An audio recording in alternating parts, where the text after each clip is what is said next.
Arrivé dimanche 10 décembre 2017 sur l'île de Saint-Barthélemy, après l'extraordinaire élan et l'hommage populaire qui a réuni 1 million d'admirateurs autour de la Madeleine et le long des Champs-Élysées, la dépouille de Johnny Hallyday a d'abord été présentée au funérarium de Saint-Jean. Après cette ultime veillée qui aura vu plusieurs centaines d'habitants venir saluer la star, ses proches lui ont dit adieu lundi 11 décembre dans l'après-midi.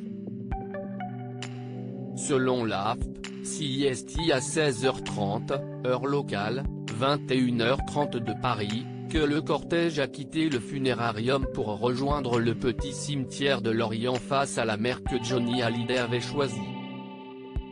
Derrière la dépouille du rocker, une dizaine de voitures transportaient ses proches, Laetitia Hallyday et ses filles, Jade et Joy, Laura Smet et David Hallyday, le manager Sébastien Farran, Jean Reno, parrain de Jade, Jean-Claude Camus ou encore Jean-Claude Darmon ainsi que les musiciens Yarol Poupeau et Maxime Nucci, Yodelis, pour ne citer que. Une trentaine de bikers en Harley-Davidson les escortaient. Toujours d'après l'AFP, les 62 proches du chanteur présents à cette cérémonie intime portaient du blanc suivant la tradition des Antilles. Il y avait beaucoup de fleurs comme on a pu le voir sur les premières images de la tombe de Johnny Hallyday après son enterrement. Des fleurs blanches et de toutes les couleurs, comme l'avait voulu le rocker.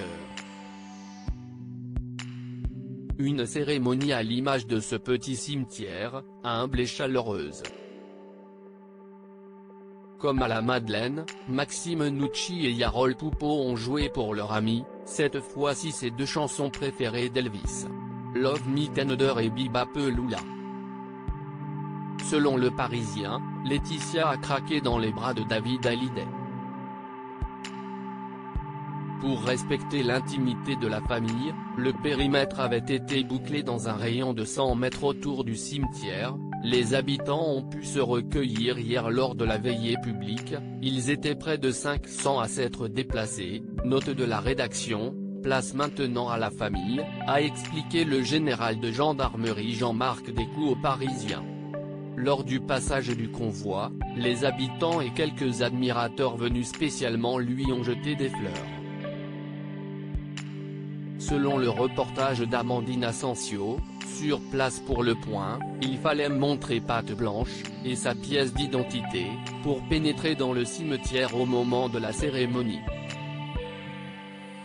Tous ceux qui ne pouvaient entrer mais aussi la famille et les proches après la cérémonie se sont retrouvés au Jojo Burger, ça ne s'invente pas, un snack juste en face pour boire un dernier verre en l'honneur de l'idolé. Pas d'esbrouf. Tout est vrai ne déplaise à Sylvie Vartan, Johnny et Laetitia Hallyday font partie des habitués de l'île. Le rocker l'a visité pour la première fois en 1970, rappelle Bruno Magras, le président de la collectivité, avant de faire construire en 2008 sa sublime villa. La fin du chantier avait donné lieu à un immense buffet avec les artisans de l'île. L'été, tout le monde avait au moins croisé une fois Laetitia et les filles au Super U, raconte notre consoeur du Point qui a rencontré les habitants. À l'AFP, Bruno Magras ajoute que Johnny, lui, avait confié à plusieurs reprises qu'il voulait être enterré ici, qu'il ne voulait pas aller au Père-Lachaise.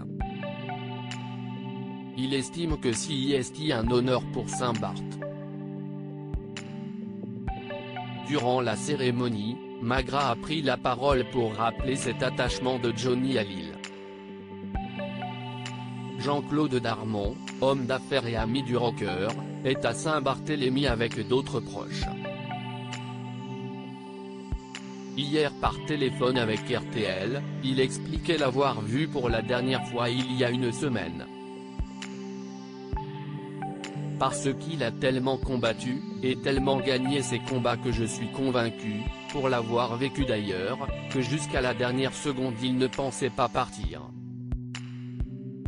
Régulièrement, le rocker lui avait glissé à l'oreille, lorsque l'on était à Saint-Barth, systématiquement en passant devant le cimetière, il disait si est-il là que je veux être enterré. C'était une phrase comme ça, mais si est-il vrai que c'était sa volonté?